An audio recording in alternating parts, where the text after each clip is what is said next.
안녕하세요. 지난 시간에는 민주주의는 누구를 대표하는가에 대해서 강의를 했었고, 그 다음에 어떤 유권자의 입장이 국민 전체의 효용을 극대화하는가 부분을 강의를 했었죠. 그래서 가장 국민들의 효용을 극대화시킬 수 있는 그런 결과는 국민들이 각자 자신이 가장 좋아하는 그런 법안을 선택해서 그 법안에 따른 정책 결과를 어, 추구하게 되면 가장 이상적인 결과겠죠. 예를 들어서 학생들은 학생들이 원하는 결과가 있을 때고, 그 다음에 뭐 교수는 교수가 원하는 결과, 그 다음에 소상공인은 소상공인이 원하는 결과. 그래서 각자가 자신의 입맛에 맞는 정책을 선택해서 그 정책이 집행되면 가장 이상적인 결과가 초래된다고 할 수 있겠으나, 그러니까 여러분들이 식사를 할 때 여러분이 원하는 음식을 각자 먹으러 가서 가장 원하는 음식을 먹게 되면 가장 이상적인 결과라고 하겠죠. 하지만 정치는 이제 집합적인 의사결정이기 때문에 그렇게 할 수가 없고, 어, 국민들이 이제 모여서 의사결정을 해야 되는데, 다운스의 중위투표자 이론에 의하면 중위투표자 입장이 선택된다고 얘기했죠. 그리고 중위투표자 입장이 선택되는 게 집합적인 의사결정이 초래하는 결과 중에서 가장 집단들의 효용을 극대화시키는 결과라고 얘기했죠. 예를 들어서 중위투표자 입장이 있고, 그 다음에 여기 이제 좌파 입장, 우파 입장이 있고, 이럴 경우에 중위 투표자 입장이 선택되면 이 좌파 유권자는 자신이 가장 좋아하는 입장으로부터 이만큼 떨어졌으니까 이 정도의 수능 비용을 치른다고 가정을 하고, 그리고 또 우파 유권자의 경우도 중위 투표자 입장이 선택될 경우에 이제 이 정도의 수능 비용을 치른다고 할 경우에 이 결과하고 만약에 좌파하고 우파가 번갈아 가면서 정권을 잡게 될 경우에, 그럴 경우에는 만약에 좌파 입장이 선택되면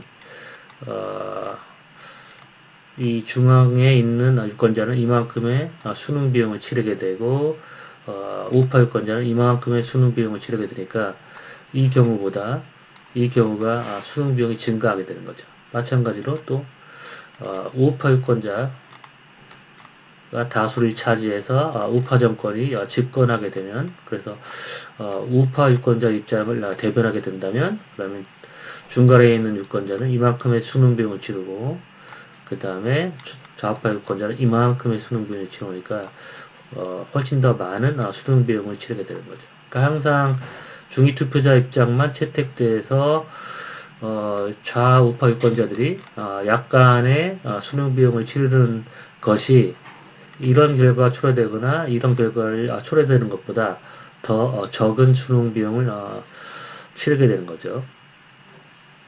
그렇다면 이와 같은 결과가 집합적 의사결정에서 유권자의 집단적인 효용을 극대화시킬 수 있는 결과이긴 하나, 문제는 뭐냐면 중위투표자는 노력을 하지 않고도 항상 중위투표자 승리에서 이들의 입장이 채택되면 이 좌파 유권자나 우파 유권자는 공평하지 않다고 생각을 하겠죠.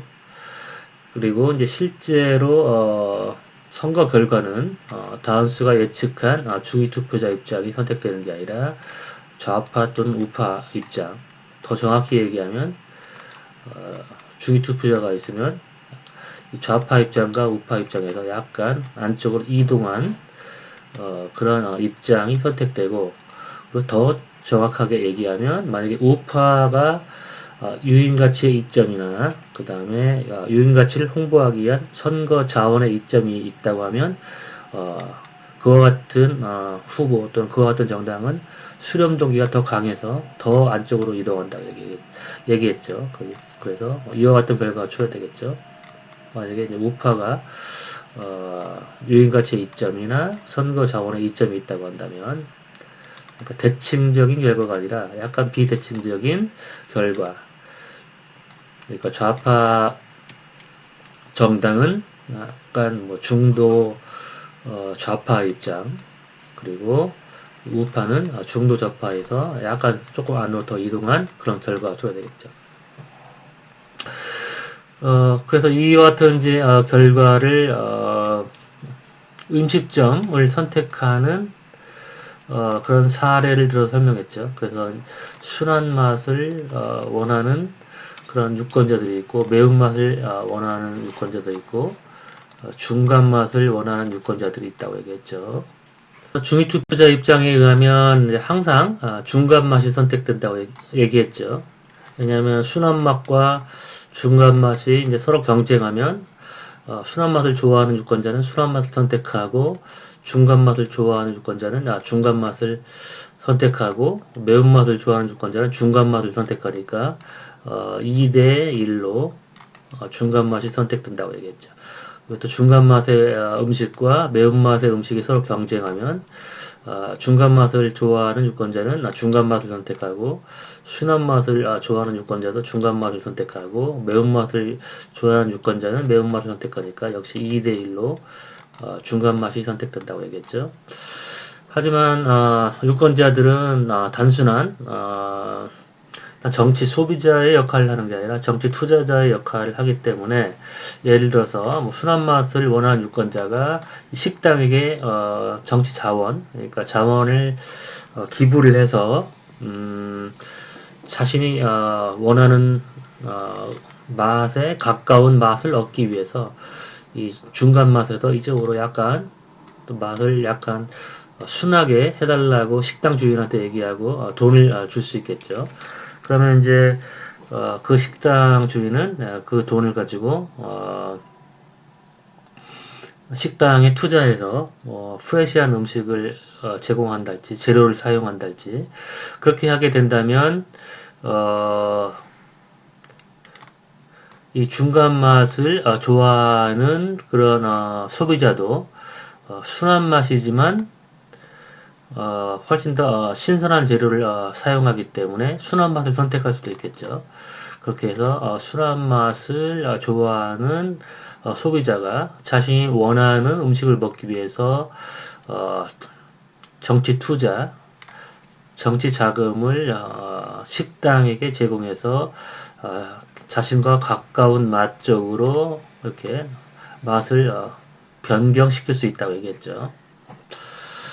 그래서 정당 역시 유권자들이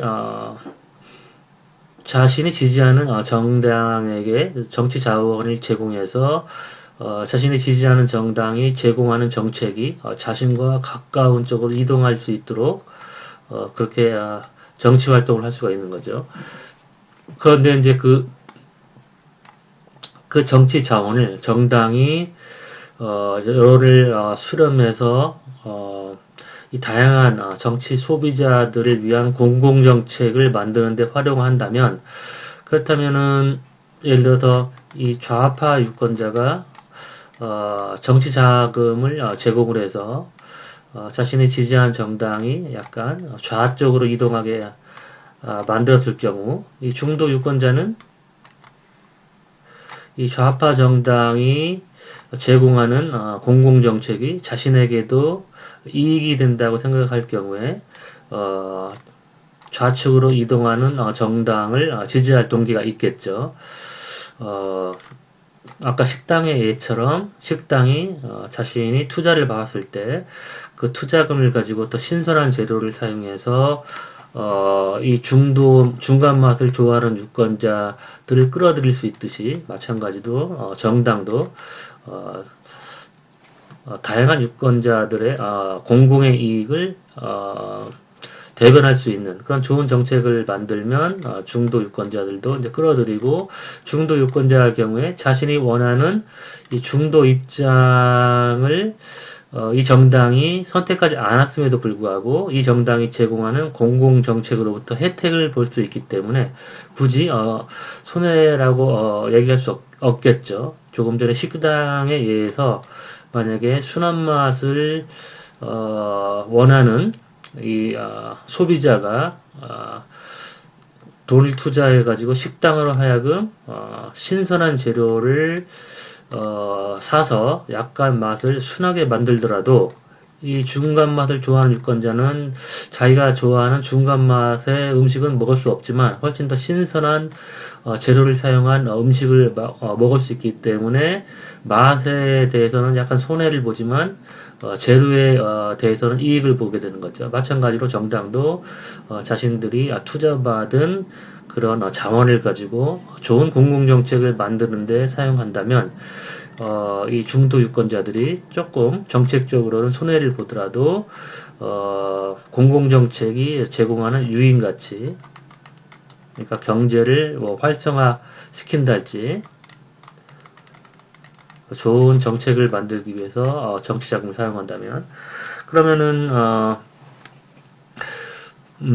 이 정치 자원을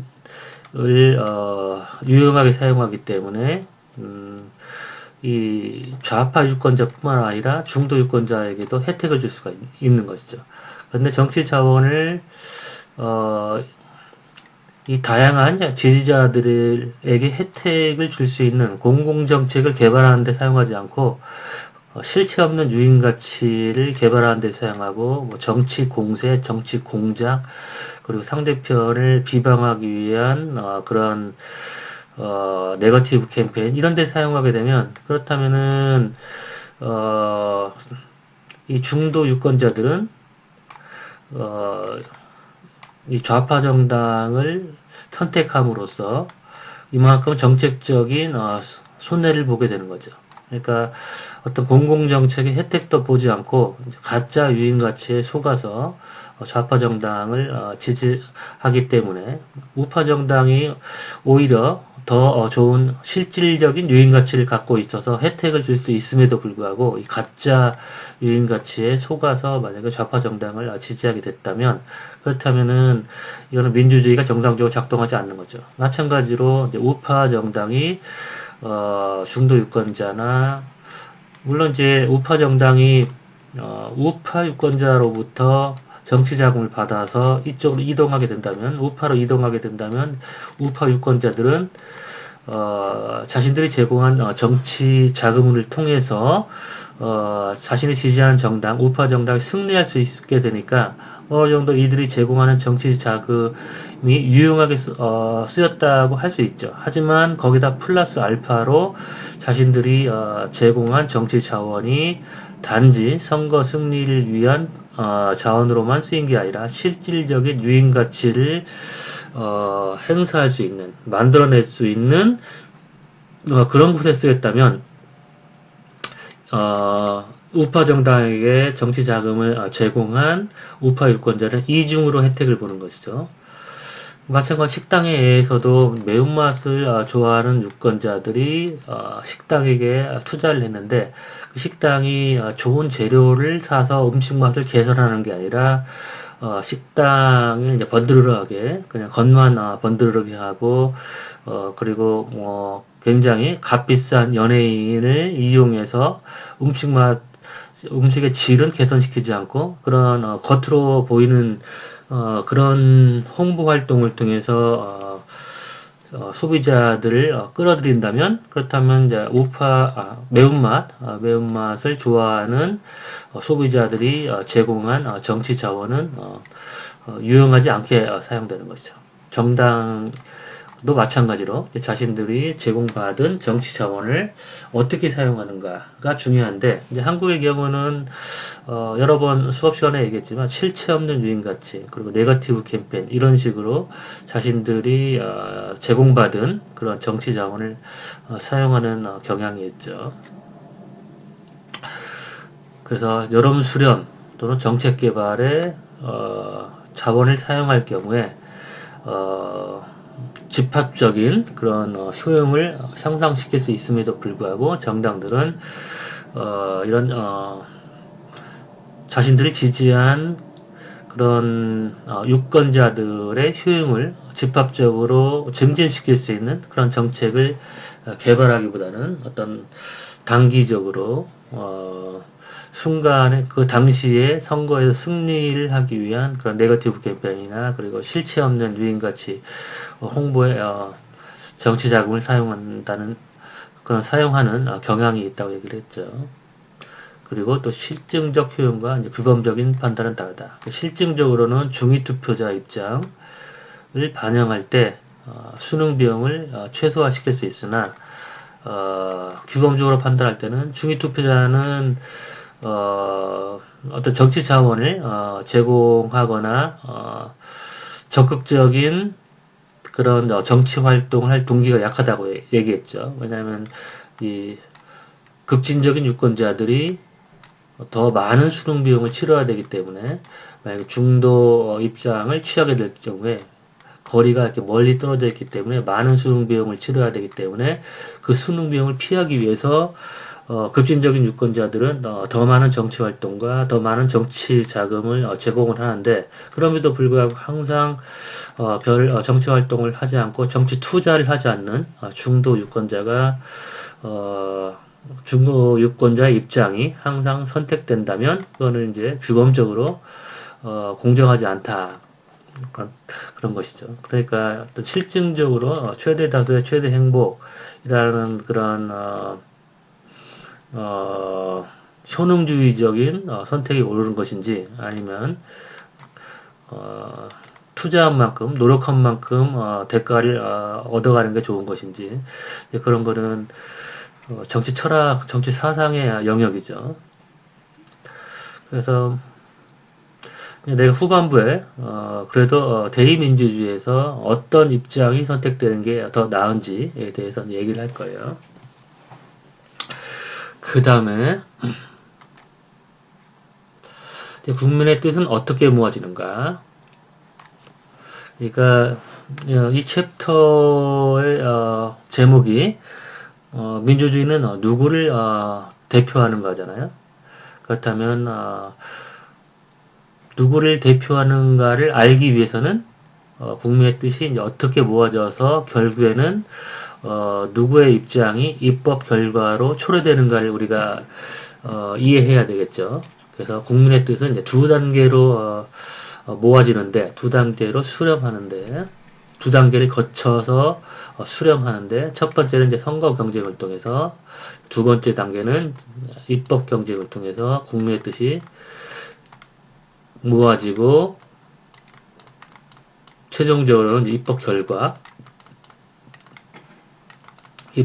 통해서 특정한 국민의 입장을 대변하게 되는 것이죠.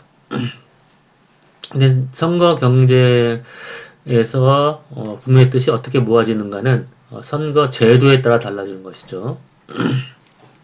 예를 들어서 먼저 비례대표제, 전국구 비례대표제를 살펴보면 국민들이 선호가 예를 들어서 음식에 대한 선호라고 할 때 이게 이제 매우 순한 맛,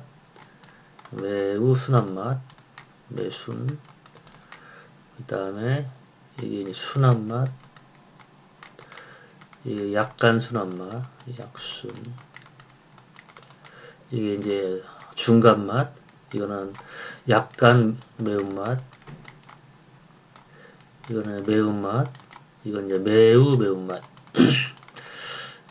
매우 매운맛이라고 했을 때 국민들의 음식에 대한 선호가 이제 이렇게 분포되어 있다고 합시다. 그러니까 7, 7, 그 다음에 하나, 둘, 셋, 넷, 다, 여, 이거 7, 7에 49.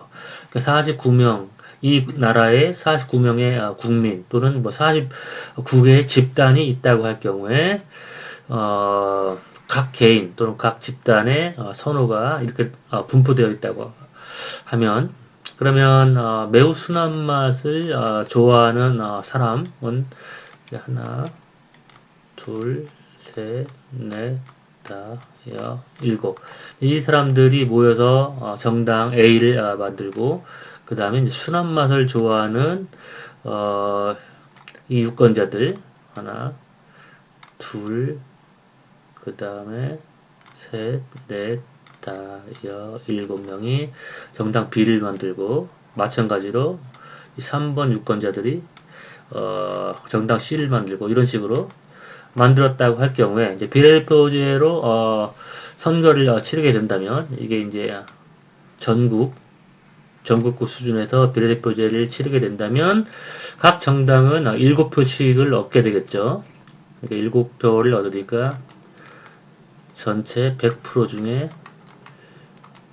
7정당이니까 100 나누기 7 해서 100 나누기 7에 해당하는 득표를 얻게 되고, 따라서 의회에서도 이 정당들이 이만큼의 의석을 확보할 수 있겠죠. 각 정당들이 동일한 의석을 확보할 수 있겠죠. 그러나 만약에 단순 다수제 선거제도를 채택했다면, 그렇다면, 그리고 이제 이 전국을 지역구로 쪼개겠죠. 이렇게.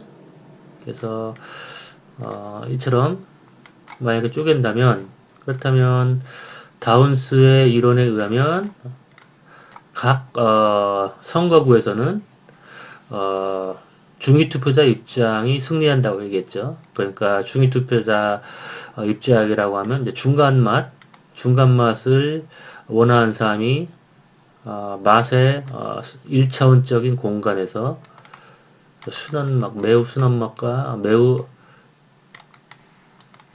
순한맛과 매우 매운맛이라는 1차원적인 공간에서 중간맛, 즉 4번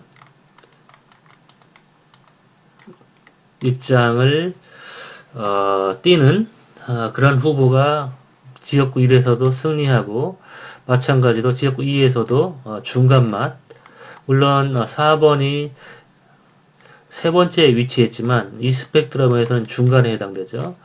마찬가지로 3번이 위치상으로는 여기에 살고 있지만 선호, 그러니까 이 맛에 대한 선호는 중간에 해당되니까 역시 여기서 4가 승리하고 여기서 4가 승리하고 이런 식으로 모든 지역구에서 이 중간의 입장을 띄는 이 4번이 승리하게 돼서 결국에는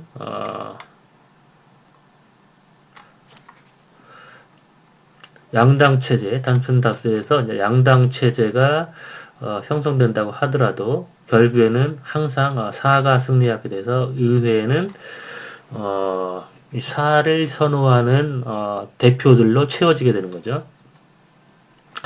근데 만약에 국민들이 단순한 정치 소비자 역할을 하는 게 아니라 정치 투자자의 역할을 해서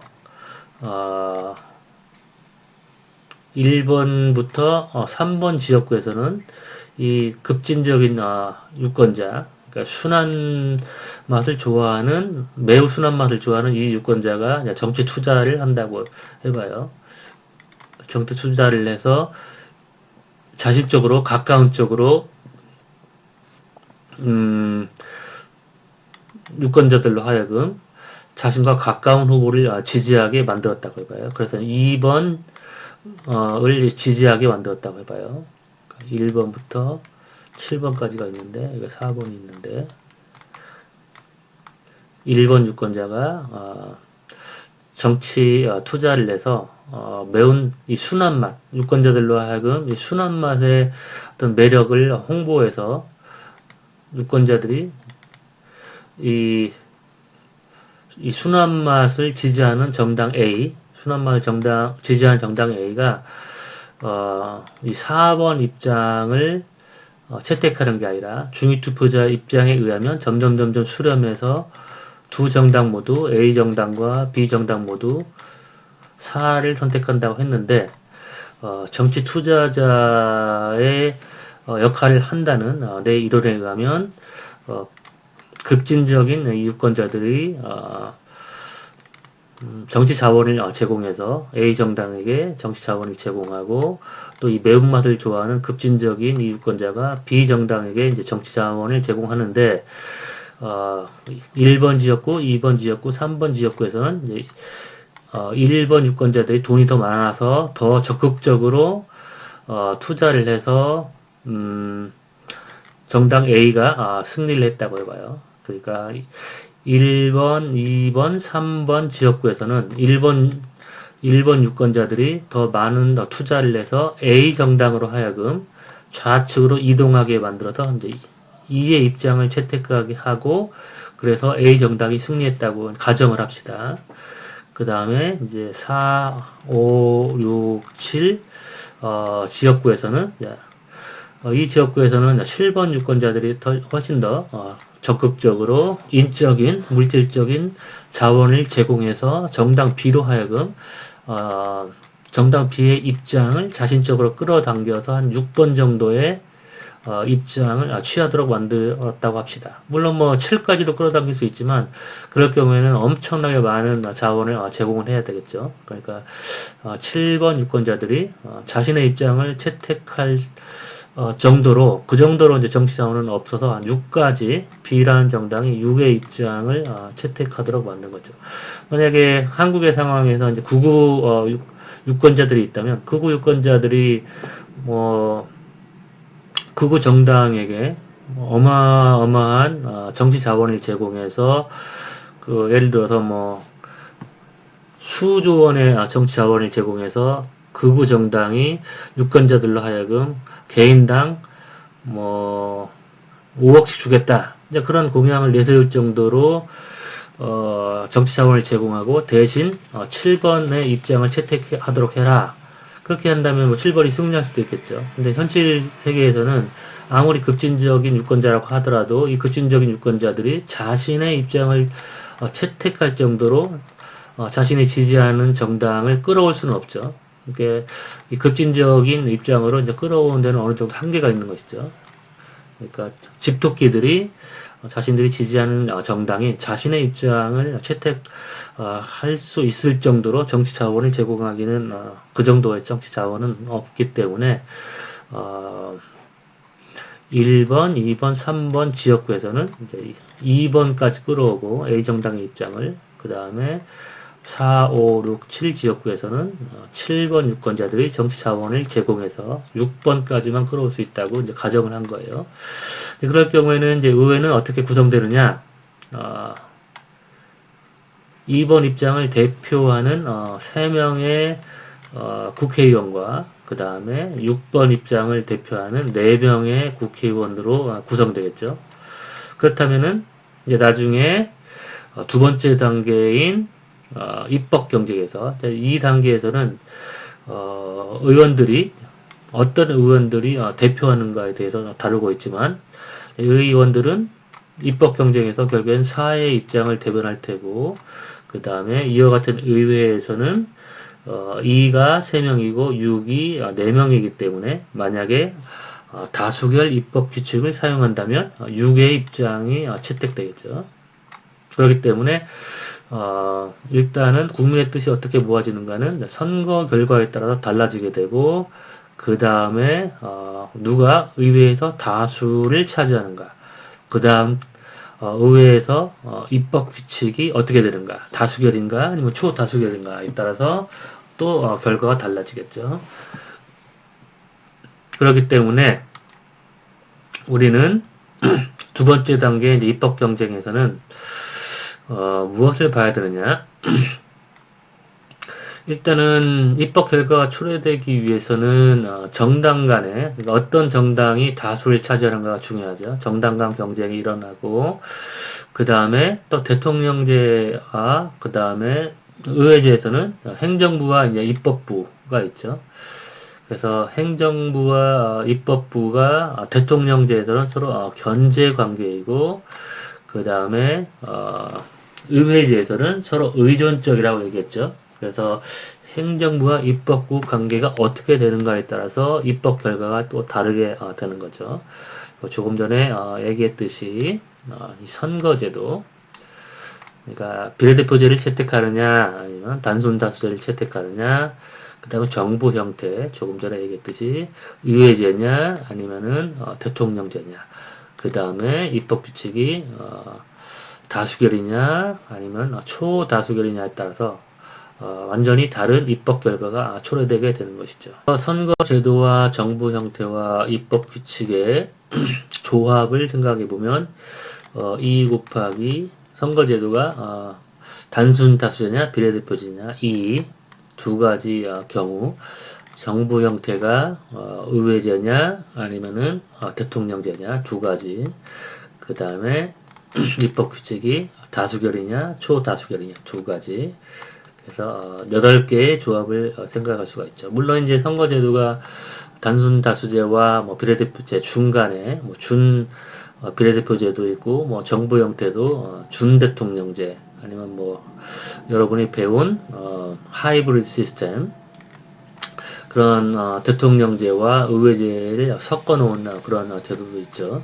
그렇지만 우리는 이제 양극단에 있는 전형들의 조합, 전형적인 선거제도, 전형적인 정부 형태의 조합만 이제 고려를 해보면 일단 첫 번째는 이제 단순 다수제와 의회제와 다수결 입법 규칙이 조합된 경우. 이 경우는 영국 의회제죠.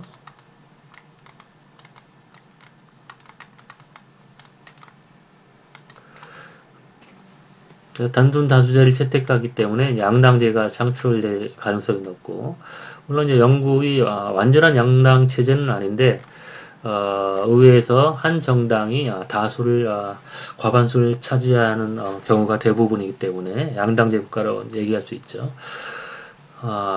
그 다음에 두 번째 경우는 단순 다수제와 대통령제와 다수결 입법 규칙이 조합한 경우.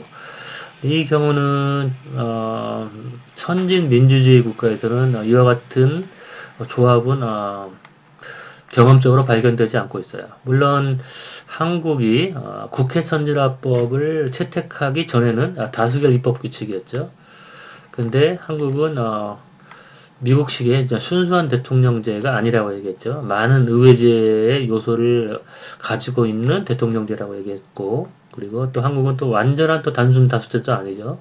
그러니까 과거에는 이제 병립형 선거제도, 지금은 준연동형 선거제도이기 때문에 그나마 한국이 이제 비에 가깝죠. 국회 선진화법을 채택하기 전에 비에 가깝지만 그래도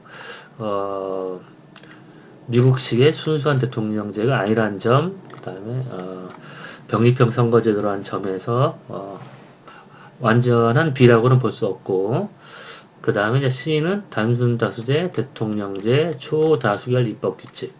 이게 바로 이제 미국의 사례죠. 미국.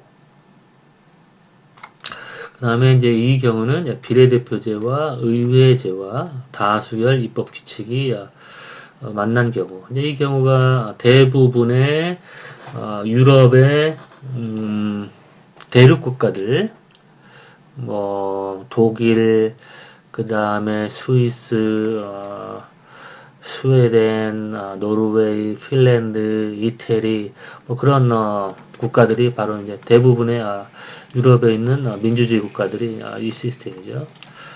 그 다음에 비례대표제, 대통령제, 다수결 입법 규칙을 사용하는 국가들은 이 경우도 민주주의 국가에서는 발견되지 않고 있고 그런데 남미 국가들이 이제 비례대표제 선거제도를 대부분 채택하고 있고 그런데 또 다수결 입법 규칙을 사용하고 있는 국가들이 대부분이고 근데 대통령제가 미국식의 순수한 대통령제 입법부와 사법부와 행정부가 서로 독립적으로 견제하는 그런 대통령제가 아니라 대통령에게 권한이 집중되어 있는 제왕적인 대통령제이죠. 그렇기 때문에 남미 국가가 또 이에 해당된다고도 보기 어렵죠. 그 다음에 이제 비례대표제, 대통령제, 초다수결 입법 규칙. 이 경우는 역시 이와 같은 새 제도의 조합을 채택한 국가는 존재하지 않죠. 만약에 한국에서 선거제도를 이제 비례대표제로 이제 바꾸게 되고 그 다음에 국회 선진화법을 유지하고 대통령의 권한을 약화시키면 여기에 해당되겠으나 아직까지는 이제 이와 같은 국가는 민주주의 국가에서 발견되지 않고 있다고 볼 수 있고, 그 다음에 E와 H는 의회제와 초다수결 입법 규칙이 조합된 경우죠. 물론 이제 선거제도는 단순 다수제 비례대표제가 있지만, 근데 이거는 현실 세계에서만 존재하지 않을 뿐 아니라 이론적으로도 이와 같은 조합은 발생하기 어려워요. 왜냐하면 의회제는 행정부와 입법부가 서로 의존적이라고 얘기했죠. 그래서 행정부가 의회의 다수를 얻지 못하면 의회제에서 행정부는 실각할 가능성이 높다고 얘기했죠. 근데 초다수결 입법 규칙을 채택한다면, 그렇다면은 행정부를 구성할 때 초다수의 지지를 얻어야 되는 거죠. 근데 행정부가 초다수의 지지를 얻기는 매우 어렵죠. 한 정당이 예를 들어서 뭐 5분의 3이나 3분의 2 이상의 그런 의석을 확보하기가 어렵기 때문에 연합정부가 형성돼야 되고, 연합정부가 형성되어도 그 연합정부 안에 초다수의 의석을 연합정부에 참여한 정당들이 확보를 해야 되니까 매우 그와 같은 연합정부가 형성되기가 어렵죠. 그리고 한 정당이라도 그 연합정부에서 이탈하게 되면 초다수가 금방 깨지기 때문에 매우 불안정한 정부가 만들어질 수밖에 없죠. 그러니까 의회제에서는 초다수 입법 규칙을 현실적으로 사용하기가 어렵죠. 그래서 G와 H는 앞으로도 발생 불가능한 시스템이라고 볼 수가 있죠. 그래서 이 책에서는 이제 A부터 F까지 어떠한 입법 결과가 초래되는가를 이제 살펴볼 거예요. A에서 F에서 어떤 입법 결과가 초래되는가. 자, 그 전에 어떠한 입법 결과가 초래되는가를 우리가 이해하기 위해서는 이제 거부권 행사자 이론을 이해를 해야 되는데, 거부권 행사자 이론은 좀 구체적으로 합리적 선택 이론 그 수업에서 자세히 다뤘고, 이 수업에서는 이 수업에 필요한 부분만 설명을 할게요. 먼저 여기서 A하고 B하고 C가 있는데, 그러니까 세 명의 이제 거부권 행사자. 예를 들어서 이 거부권 행사자가 정당이 될 수도 있고 행정부, 사법부, 입법부가 될 수도 있겠죠. 그러니까 거부권 행사자라는 어떤 의사 결정을 초래할 때 동의가 꼭 필요로 하는 사람이죠. 그래서 만장일치로 우리가 의사결정을 한다면 A, B, C가 모두 동의할 때만 입법 결과가 초래되는 것이죠. 그러니까 의사결정을 만들어내기 위해서 동의를 필요로 하는 기관, 사람이 이제 거부권 행사자죠. 그래서 이 경우에는 이제 A, B, C가 있고, 또 A가 가장 좋아하는 입장이 여기에 있고, 그리고 B가 가장 좋아하는 입장이 여기 있고, C가 가장 좋아하는 입장이 여기 있죠. 말하자면 A가 이제 좌파 입장이고, C가 우파 입장이고, B가 중도에서 약간 우측으로 이제 치우친 입장을 좋아하는 거죠. 그래서 이상점은 무엇이냐? 행위자의 효용을 극대화시키는 입장. 그러니까 A는 이 점이 이상점이고, B는 이 점이고, C는 이 점이 이상점이죠. 우차별 곡선은 행위자의 선호가 동일한 입장들. 그래서 A의 무차별 곡선은 이 동그라미. 그래서 이게 왜 무차별 곡선이냐? A가 가장 좋아하는 입장으로부터 이렇게 똑같은 거리만큼 떨어져 있기 때문에 이렇게 A는 이 정책이나 이 정책이나 이 정책이나 차별을 또는 차이를 느끼지 않는 것이죠. 왜냐하면 동일한 거리에 떨어져 있기 때문에 물론 이 무차별 곡선이 항상 이렇게 원형일 필요는 없어요. 이렇게 약간 타원형일 수도 있어요. 그러니까 이 거부권 행사자가 좌우 디멘션에서 좌우 차원에서 더 민감하게 반응할 경우 또는 이 가로축의 정책을 더 중시할 경우에는 이렇게 무차별 곡선이 이런 식의 타원이 되고 또 반대로 이런 식으로 됐을 경우에는 그럴 경우는 세로 차원을 더 민감하게 반응할 때 또는 세로 차원을 더 중시할 때 비차별 곡선이 이렇게 옆으로 이렇게 타원형이 돼요. 자세한 내용은 이제 합리적 선택 이론에 배우니까 이 수업 시간에는 이렇게 원형만 생각을 할게요. 그다음 이제 B 역시도 비차별 곡선이 있는데 지금 여기 SQ라고 써 있는 부분이 있죠. SQ. 그러면 SQ는 뭐냐면 스테이터스 코어, 현행 상태 또는 현행법이에요. 그래서 이 현행법을 통과하도록 이렇게 동그라미를 또 그을 수가 있죠. 이렇게. 이럴 경우 B라는 플레이어는 이 현행법하고 이상점하고 B의 이상점하고 거리하고 이 원상에 있는 모든 정책들 와 이상점과의 거리가 다 똑같죠. 그렇기 때문에 B라는 거부권 행사자는 이 현행법과 이 원상에 있는 모든 정책들에 대해서 비차별적이죠. 그 다음에 C라는 플레이어는 C는 마찬가지로 이 현행법을 통과하는 그 원을 그었을 때 현행법과 그 다음에 이 원상에 있는 모든 정책들이 서로 비차별적이죠. 이렇게 그리고 A도 역시 아까 얘기했듯이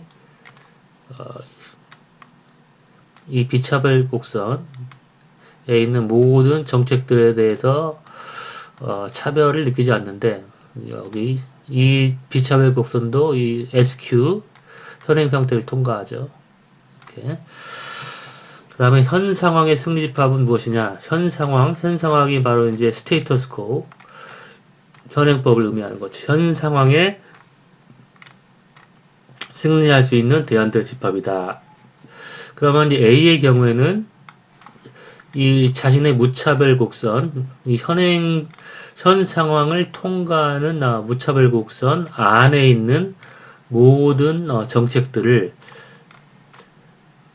이 현행법 또는 현행 상태보다는 더 좋아하죠. 왜냐하면 A는 이 현행 상태를 통과하는 원에는 비차별적인데 그 안에 있는 모든 정책들은 이 비차별 곡선에 있는 정책보다 자신의 이상점에 더 가깝기 때문에 그런 거죠. 모든 이런 정책들은 비차별 곡선에 있는 정책보다는 자신의 이상점에 더 가깝기 때문에 이 원 안에 있는 모든 정책을 현행법보다 더 선호하는 거죠.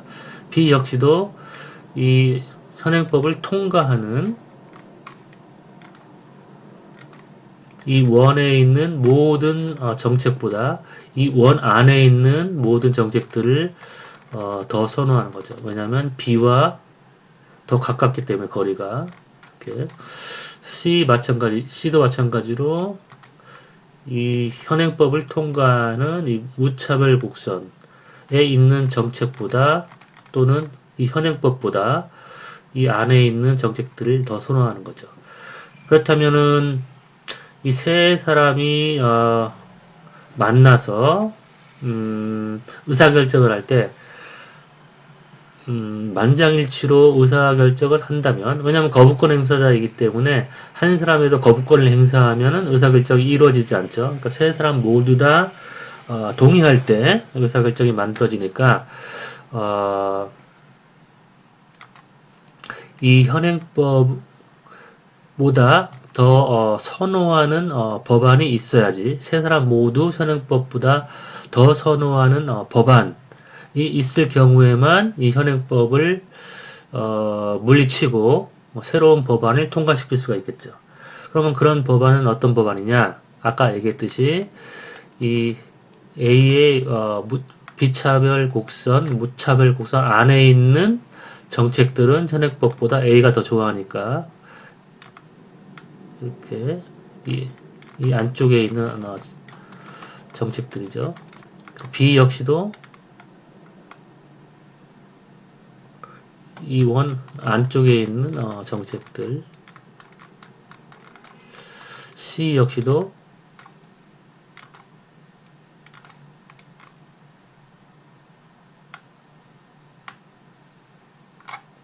이 안쪽에 있는 정책들을 좋아하니까 이 세 원이 모두 겹치는 이 영역에 있는 정책들은 A와 B와 C 모두가 이 현행법보다는 더 선호하게 되는 거죠.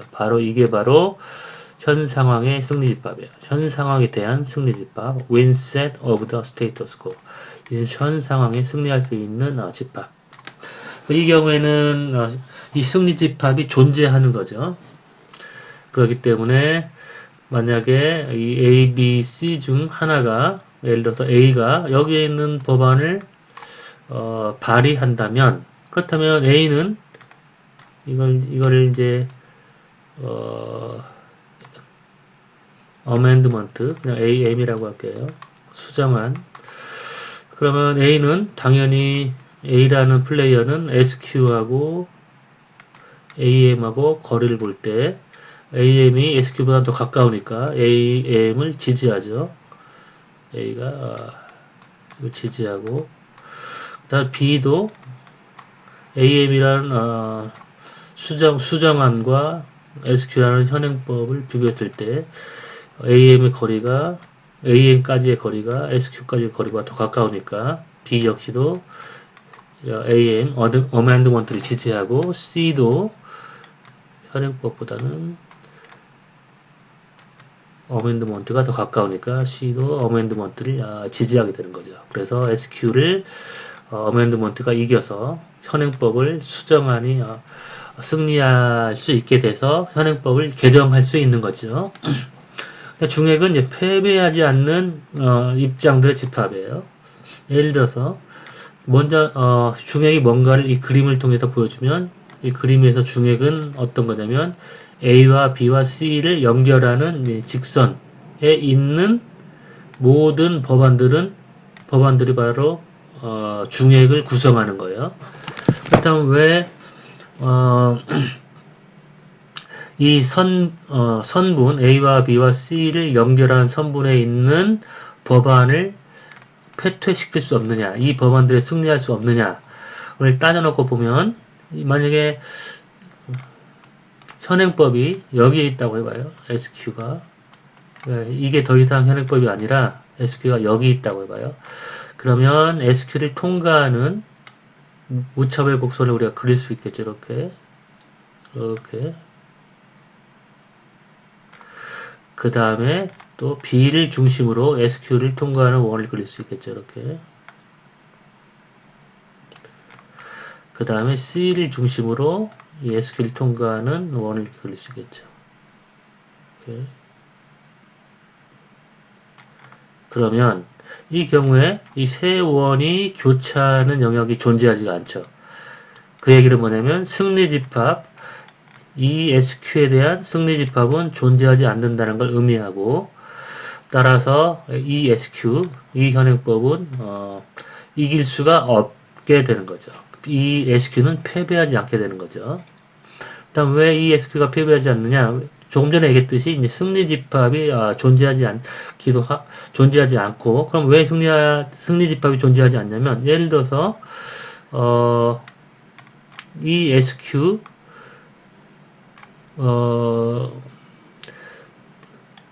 이 SQ를 바꾸기 위해서 A가 어멘드먼트 자신 쪽에 더 가까운 법안을 발의한다고 해봐요. 여기에다가 A 쪽에 이 SQ보다 A에 더 가까운 법안.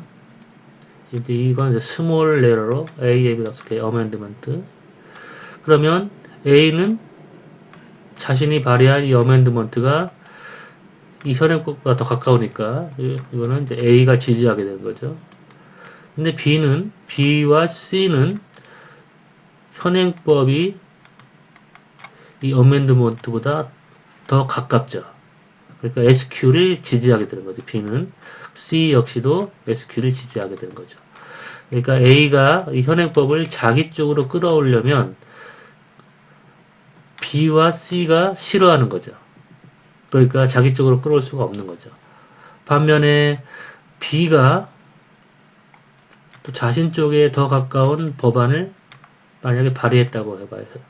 이건 이제 AM 다시라고 할 경우. 그럼 이제 B는 AM 다시가 현행법보다는 더 가깝죠. 거리가 이거밖에 안 되니까.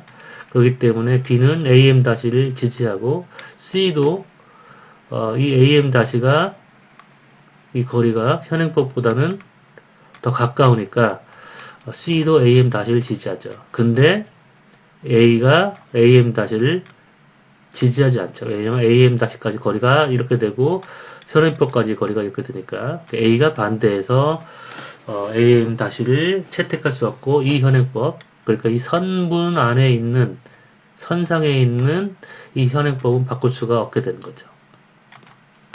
그래서 다시 정리해서 얘기하면 어떤 현행법이 이 선분상에 있다면 이 현행법을 A 쪽으로 끌어오려고 하면 B와 C가 반대하고 이 현행법을 이쪽으로 끌어오려고 한다면 A가 반대하죠. 단지 이 선분상에서 움직이지 않아도 줄로 쭉 쪼개가지고 이 현행법을 이쪽으로 B하고 C하고 더 가까운 쪽으로 이렇게 끌어올 수도 있고 이렇게 끌어올 수도 있고 그러면 A가 항상 반대하죠.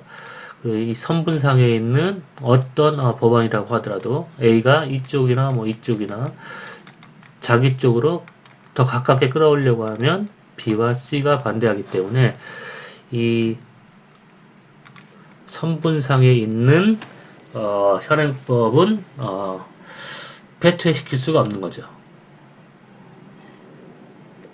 반면에 이 선분 밖에 있는 경우, 이 선분 위에 있는 경우, 만약에 SQ가 여기 있거나 아니면 또 SQ가 여기 있는 경우는 바꿀 수가 있어요. 왜냐하면 이걸 통과하는 이 SQ를 통과하는 무차별 곡선을 이렇게 그릴 수가 있겠죠.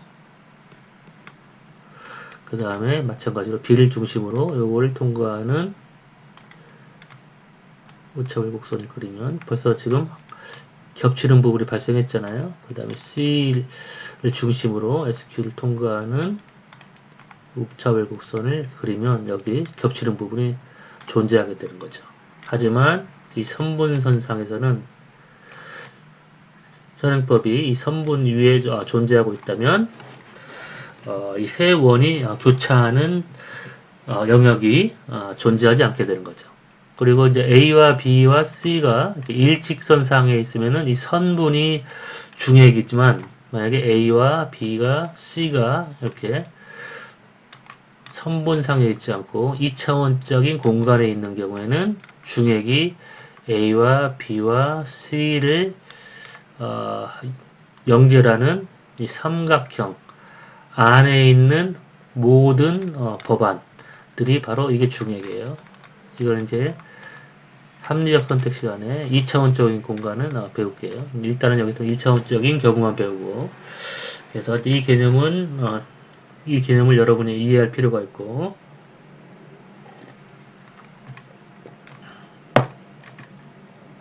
그 다음에 의제 설정 권한 이 수업 전반부에 의제 설정자가 무엇이냐 받을 것인가 말 것인가의 제한을 할 수 있는 행위자. 그러면 상대편은 내가 먼저 제안한 것에 대해서 그걸 수용할 것인지 아니면 거부할 것인지 그와 같은 결정만 내릴 수 있지 내 제안에 대해서 수정을 가할 수 없는 경우 그럴 경우에 먼저 이와 같은 제안을 한 사람이 바로 의제 설정자예요. 대통령제에서는 입법부에서 법안을 발의해서